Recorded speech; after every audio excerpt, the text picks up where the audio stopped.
My guest today is Zane, aka AfterSound. Hello, Zane. How's it going, Mike? How are you? Very good. I'm grateful that you could be here, especially at the end of the year, right before New Year's. I mean, everybody else is in party mode. They've gone offline, but here you are, and you're ready to chat. So the way that we connected, just for anyone that doesn't know, we initially spoke on Twitter, and a few tweets back and forth led to us having our first call live the other day. For something different, we decided to live stream our first ever chat on Instagram, which was a lot of fun. And I realized that I'd be crazy not to get you on the podcast, given your background as an independent artist and your strong, I'm trying to think of the word here, your passion for music and tech. I'd love for you to sort of introduce yourself in your own words and tell us about yourself. Sure. So, first of all, thank you so much for having me on. This is still a little surreal in some senses, just because of the fact that I think before you and I even connected, I actually came across your work with the book. So kind of like reading through that, and then obviously having the chat we had on Instagram Live a couple of weeks ago, or maybe even just last week, I think.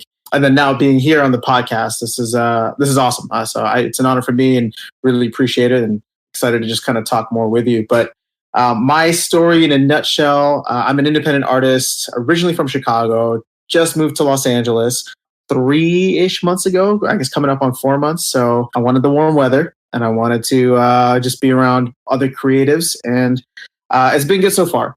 But I am in the kind of electronic pop space, and been at this, man, I guess for the better part of a decade now. I started off as an independent artist under my actual name, which I realized was a mistake. I mean, it's totally fine. But it's one of those things where I started AfterSound a little bit later, a couple of years ago, as a band or as a group, just because I didn't want to go the solo route anymore.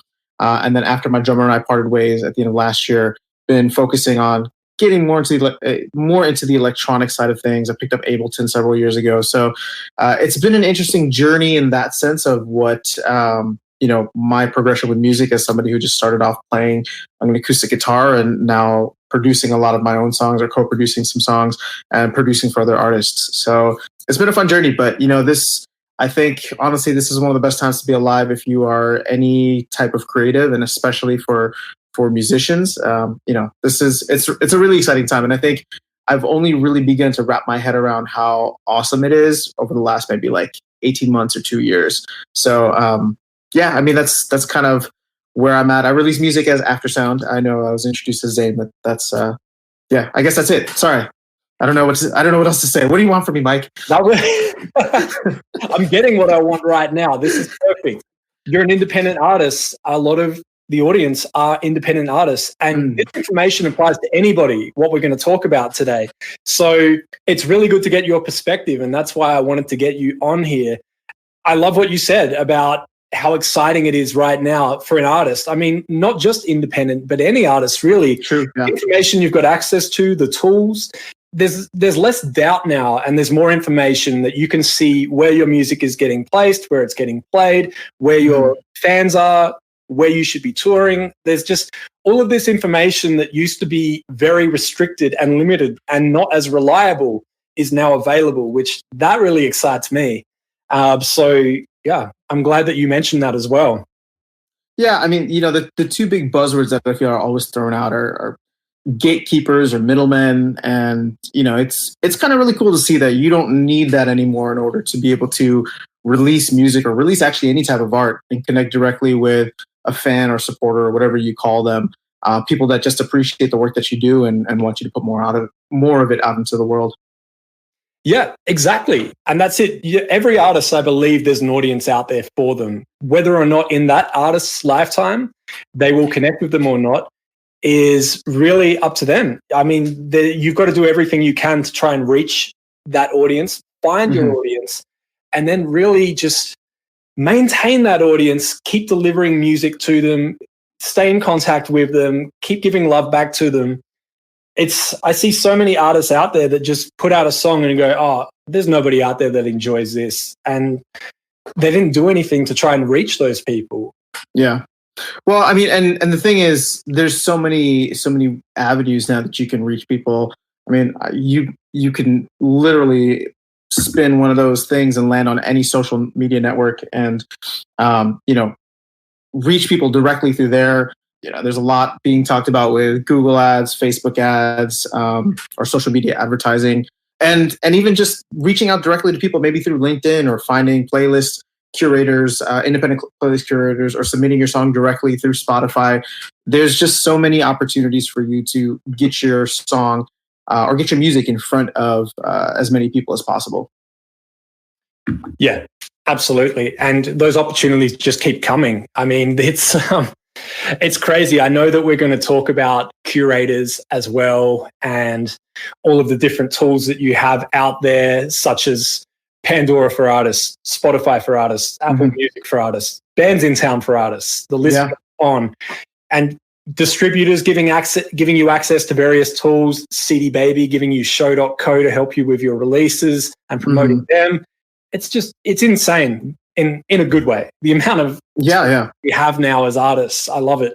I did mention that we are obviously recording this live, and there will be comments that are coming in. We actually just had one, and I believe it's directed to you, Zane. This question came in on LinkedIn. I apologize if I say your name incorrectly. Sanj Pali wrote, "Hi, are you performing?" Now, I assume that would be directed at you, and I'm not sure if they're looking for a live performance right now or not, but let's just assume are you a performing artist? Are you currently touring, or do you just within your home, in your studio, and put it out? So I am a performing artist. Actually, one of the things I love to do is perform live. I have not performed, I guess, since the beginning of the year. I played a festival down in San Diego, and since then I've actually just been focusing on writing and recording and putting more music out.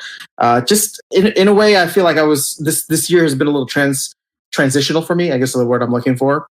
Transitional in the sense that I'm truly trying to figure out what path I want to take, where my sound is kind of developed from here. Like I said, I'm getting into a lot more electronic elements, and I don't know that I necessarily want to be a DJ, because I sing as well, and I enjoy writing and a lot of the other aspects, but I do plan on performing in the future. Right now, it's just more so of creating the songs that I have in my head, getting that out to the world, and then once I'm deeper into the process of that, or hopefully once that's complete, figuring out how to translate that into a memorable live experience. Because like playing live is one of the most fun things that I've ever done. And I used to play a lot of live shows in Chicago when I lived there. I have not played anything in LA. Just because right now it's, like I said, transitional in a lot of ways for me musically, but also personally, trying to build up the network, trying to find people to play with, and just build that network of musicians in a new town, basically. But playing live is something that I've enjoyed, and I very much look forward to getting back to either later on in 2020 or, you know what, let's be optimistic. Let's try for later 2020. Perfect. And you mentioned about building up that network of artists that you could potentially tour with. I'm assuming you're talking about support slots, whether they are support acts for you or you jump on as a support act for them. How do you go about building that network? Because it's easy enough to say, obviously there's other artists out there within a similar genre, but it's a lot more complex than that. How do you grow that network, and how do you maintain that network? It's not even just support acts or whatever. I mean, I'm looking for potentially touring musicians, drummers, guitarists, things like that. So it's people within, that I'd want to work directly with also. But, there's no one size fits all, and there's no magic bullet when it comes to building your network. It's literally one person at a time, or a group of people at a time. And it's just about getting out there. Now, the beautiful thing is that you can get out there, in air quotes, without ever leaving your home, right? So I think some of the really, really cool ways, and I'll use personal examples just because that's what's happened to me. So I know that if it's happened to someone like me, who's just a random regular dude from Chicago, it can happen to anyone, in the sense that, like, I've been to the conference, I've been to many conferences in the past. I've met really cool folks there that I've collaborated with, done remixes for, or done features, whatever the case is. But like I was saying, also, just social media, me reaching out to people through Instagram or vice versa. When they say it's going down in the DMs, or sliding into your DMs, people always laugh. But honestly, that's where it happens. And sometimes it's a numbers game. Sometimes you have to send 100 messages just to get one back, or just to get one yes. But,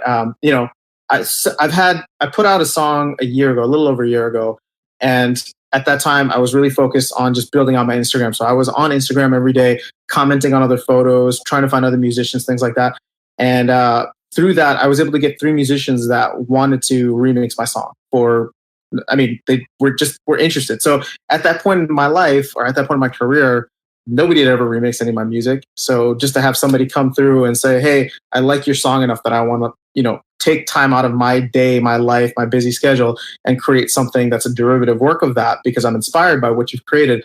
That's awesome. So, like I said, I've worked now over the last maybe year and a half with maybe 5 to 6 artists who I've never met in person, but we have either spoken on the phone or connected via I think we connected via Instagram. Some of them I've never even spoken to on the phone because they live in a different country.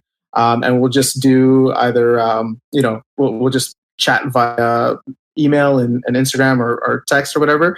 But yeah. You made some really good points there. And I'm glad you mentioned about connecting with artists at music conferences as well. I mean, just to be clear, there's different types of music conferences out there. There's the business types, and then there's the ones where it's all about the artists. And I'm not trying to say that, hey, there's music business conferences out there that don't benefit artists, but there are ones that are specifically catered to the artists. So I know that in our previous chat, we were both talking about CD Baby's DIY musician conference and how we missed each other at that. Obviously, in my opinion, as far as conferences that I have attended, that is one of the strongest. If you're an artist and you're looking to find fellow artists to collaborate with, to learn from, to help each other, it's definitely one of the most valuable I found. And yeah, that's basically the one. I know that there's others out there, but I'm just speaking from experience as an attendee. Obviously, I got to speak as well, but I also had the pleasure of attending the entire conference and just taking it all in, and truly mind-blowing. Yeah. I mean, I'm not sure.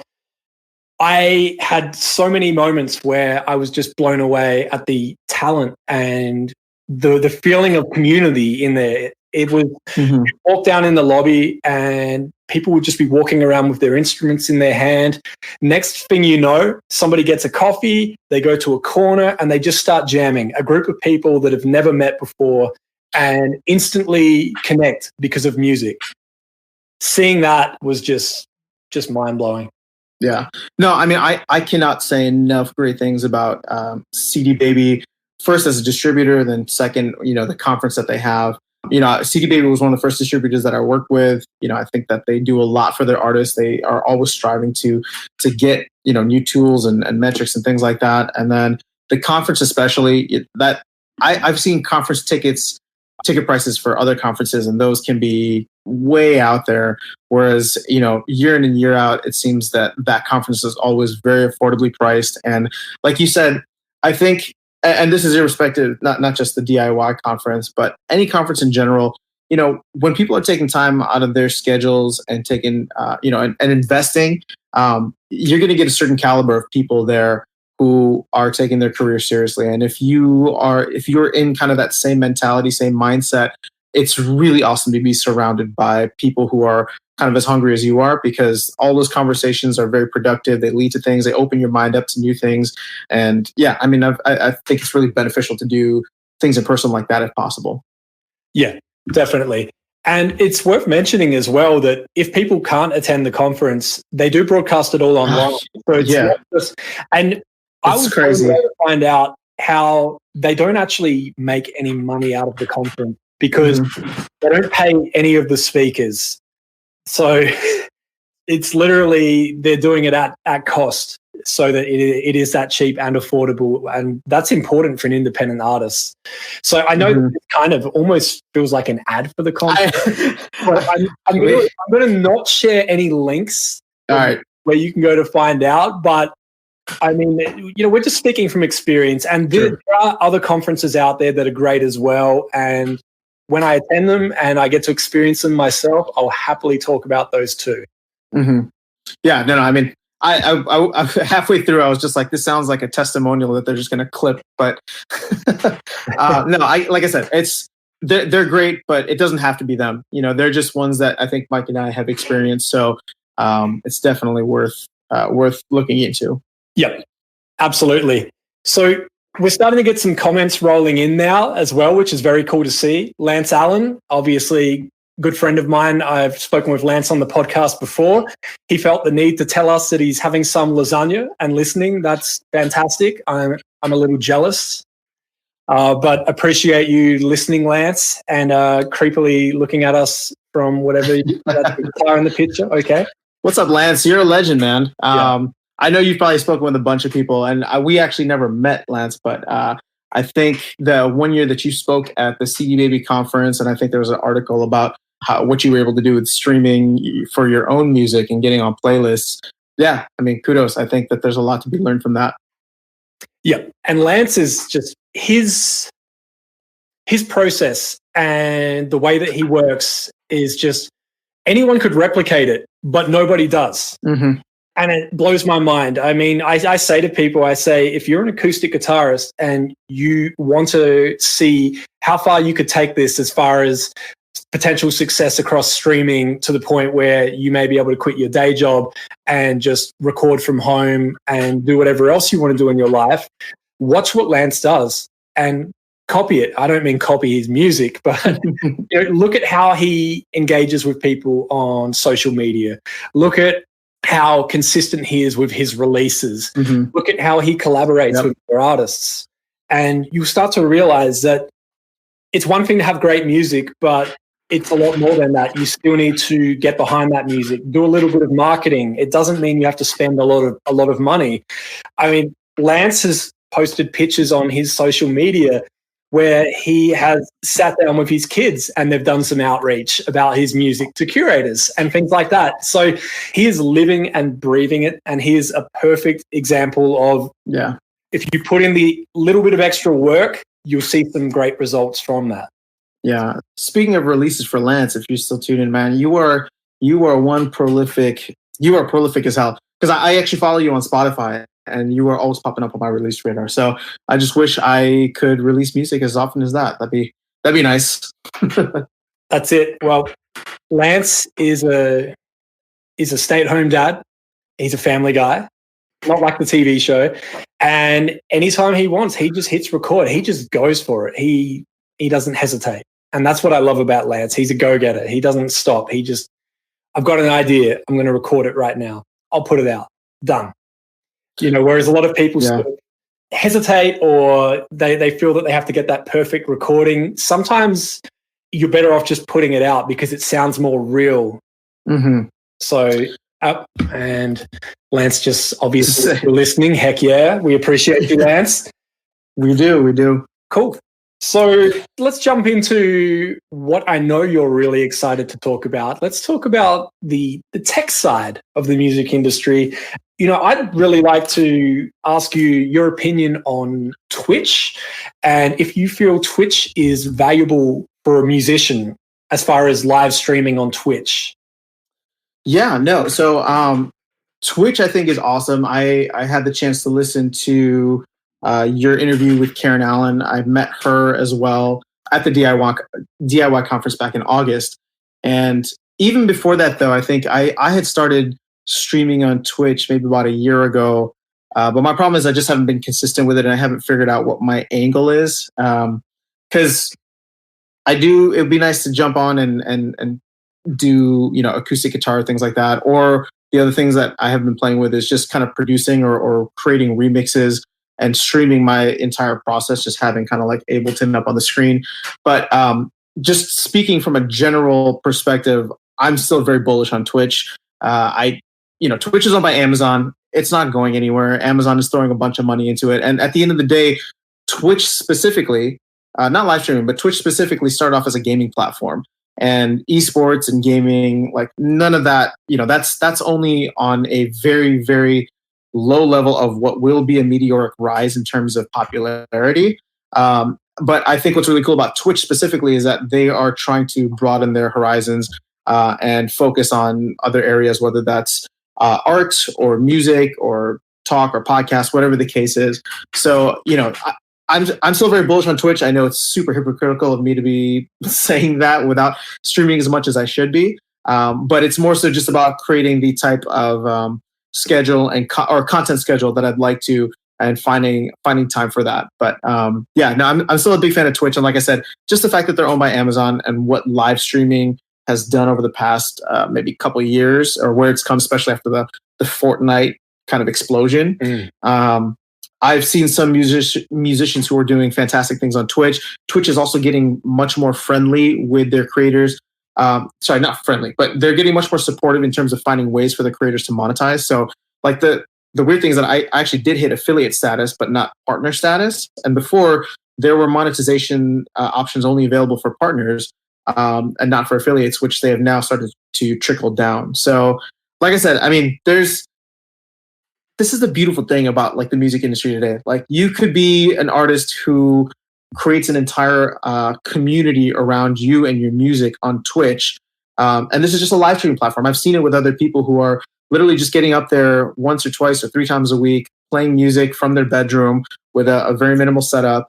And that will start translating into streams on Spotify, Apple Music. And if you're monetizing on Twitch, like all that stuff just starts to really snowball very, very quickly. So live streaming in general, I think is going to be very strong in the future, but Twitch, I think, will continue leading the charge.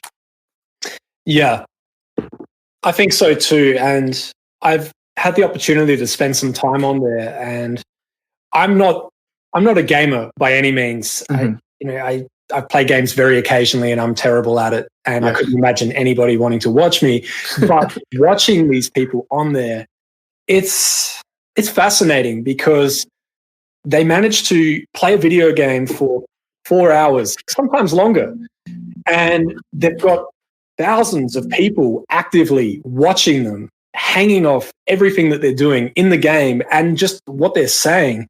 And you just see all of this, I guess, the equivalent of money rolling in as people start giving them gifts and getting their name displayed on the screen and getting shout outs. And it's just, I can see why an artist could make a very good living out of live streaming with a platform like Twitch.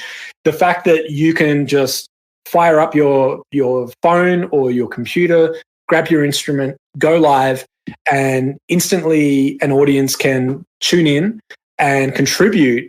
It's exciting, and I look forward to seeing what happens with it next, because I know that obviously it started as with a gaming focus, but I'm starting to see more and more musicians coming on and actually having great results, because it's still the early stages for musicians. So there's not as many on there. And I guess you would have seen that firsthand as well. Yeah, no, I mean, like I said, I've definitely seen some musicians who are building their communities on there. And, the thing is, sometimes it's fast, sometimes it's slow. Most of the time it's going to be slow. It's a slog in terms of just getting, one fan at a time or having those interactions, because these are in real time or happening in real time. But, I mean, I think the time that you spend on there, unless it is extremely, unless there's nobody tuning in or you can't get any type of traction, I think the time that you spend on there will always be productive, because even at the end of the day, I think the cool thing that you could do is if, the way Twitch has it set up on the back end, you can have, you can download those videos. So at the end of the day, if nobody tunes in, it's still productive in the sense that you can download those videos, take clips of you performing acoustically and post that onto YouTube, post that onto other social media platforms, and use that as content elsewhere. So you get the double benefit of recording something or having a nicely recorded whatever it is that you're doing, whether you're producing like I was trying to do, or whether you're recording music, or not recording, or whether you're playing music, whatever it is that you're trying to do, you can take those, cut them into bite-sized clips, and post them everywhere else on the internet. I love that, because obviously people use the word content a lot now, and they assume that means that every piece of content is brand new and created specifically just for that platform. And this, what you're saying is that's not the case at all. You, like, one example right now, we're going live. We're live on 5 different platforms, video and audio, comments coming in. The video of this will be cut up and used in clips on Instagram and other social media or highlights. And the audio will be converted into a podcast and put out on pretty much every podcast platform that will have me. So it's you can really do just that. You go live for 2 hours, and then you've got enough content to last you a few weeks. And everyone assumes that every time people see content, I always say, speak in present tense or current tense. Speak as if it's happening right now. If you took a picture 2 weeks ago, don't say 2 weeks ago I was here doing this. Yeah, that's a good point. If it's happening right now, because perception is reality. I've had so many people assuming that I'm in Australia. Apart from the accent, I was there earlier this year. I posted some pictures up, and I didn't say throwback to when I was in Australia speaking at this conference. I just shouted out the conference and something I discussed in there. And I had all these people, even friends of mine, hitting me up going, I didn't know you were back in Australia. Perception is reality. So if you don't, if you record that on Twitch, you don't need to say, I went live on Twitch last week and here's a clip from it. Just put that clip up. Yeah, no, it's a good point. I mean, what's Gary Vee actually has like a really good, like how to release 64 pieces of content a day. So I know we're talking about it, but there's, a lot of people kind of have this mentality where you can take a long form piece of content, chop it up into smaller things, and then create so much more value out of it. So just taking even like an hour out of your day, you can create content across all these different platforms. Yep, absolutely. Let's jump on to the next platform. Let's talk about TikTok. All right, what you got? TikTok. My favorite.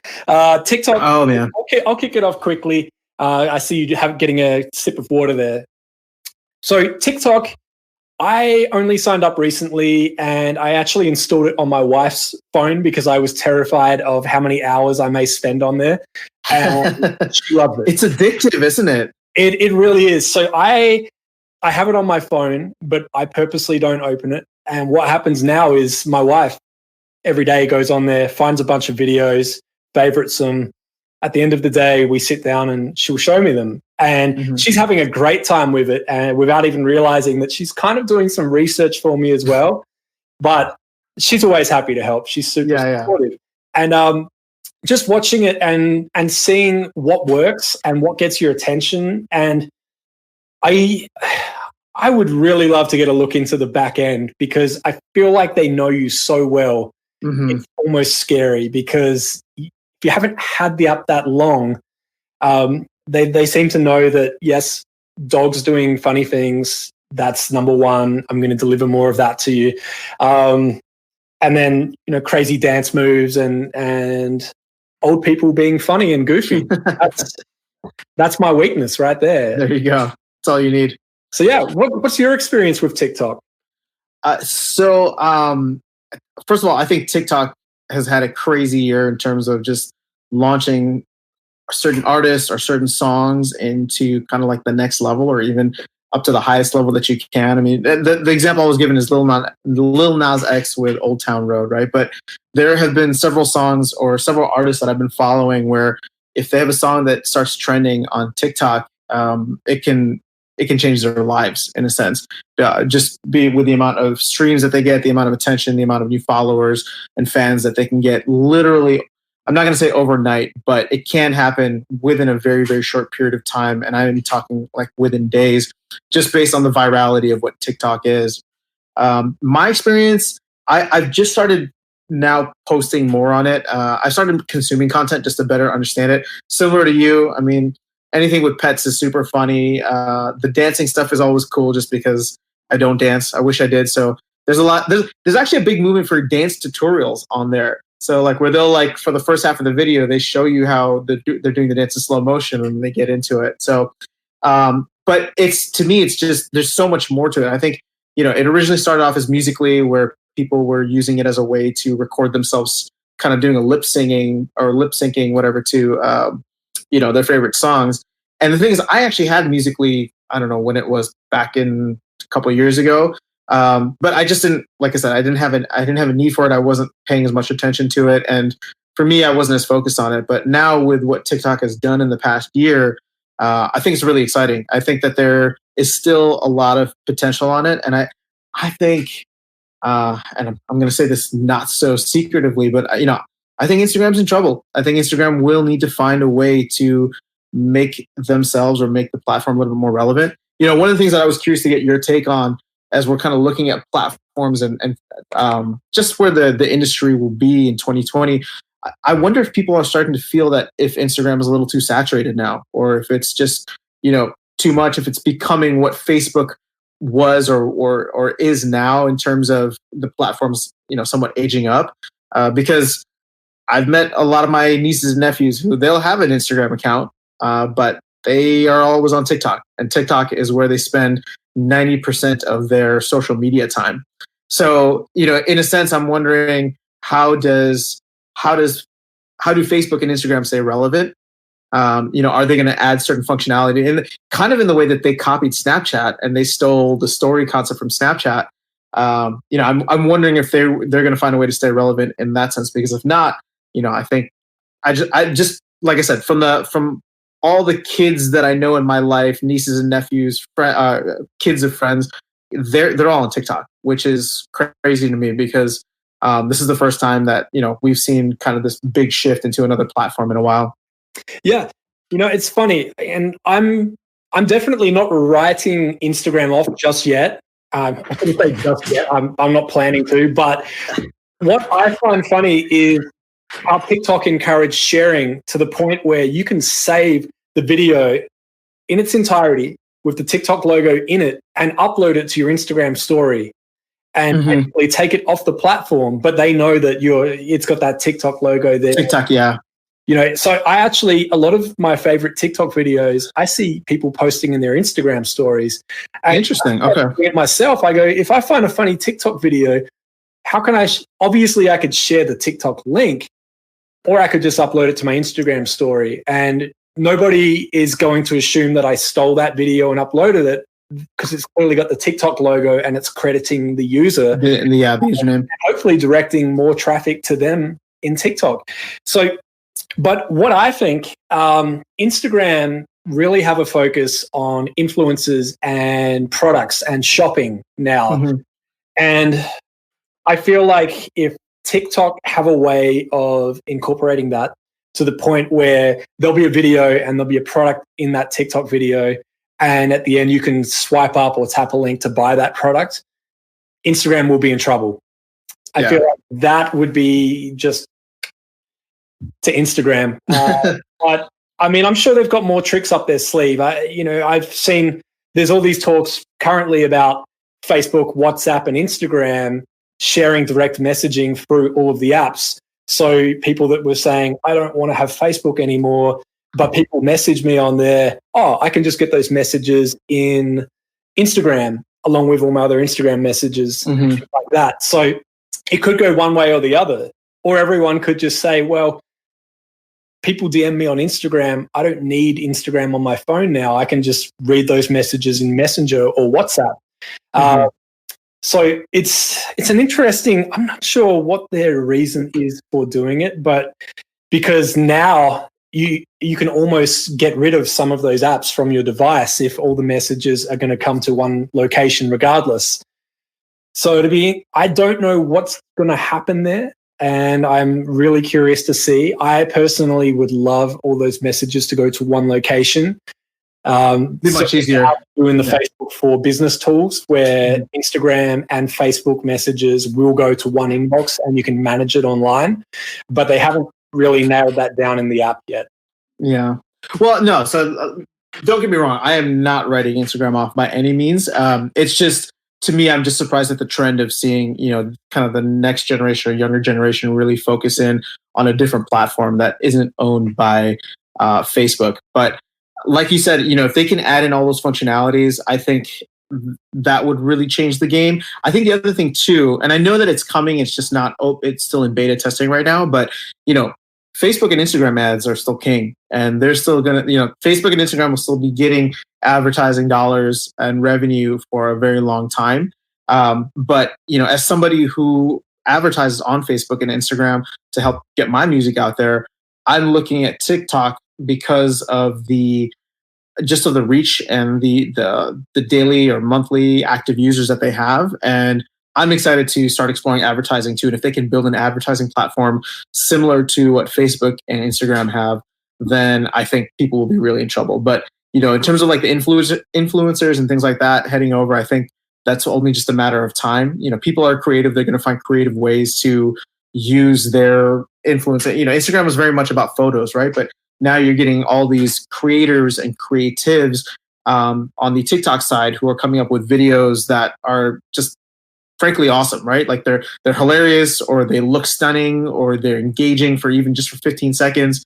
And once brands start seeing how many eyeballs or these videos are getting, it's going to be like, oh, hey, you know what? When you take a drink in that video, why not make it a Coke? Oh, yeah. And then Pepsi comes along and says, hey, we'll pay you a little bit more to make it a Pepsi, right? So it's going to be one of those things where I feel like the money will eventually come in, but they're definitely on the right path.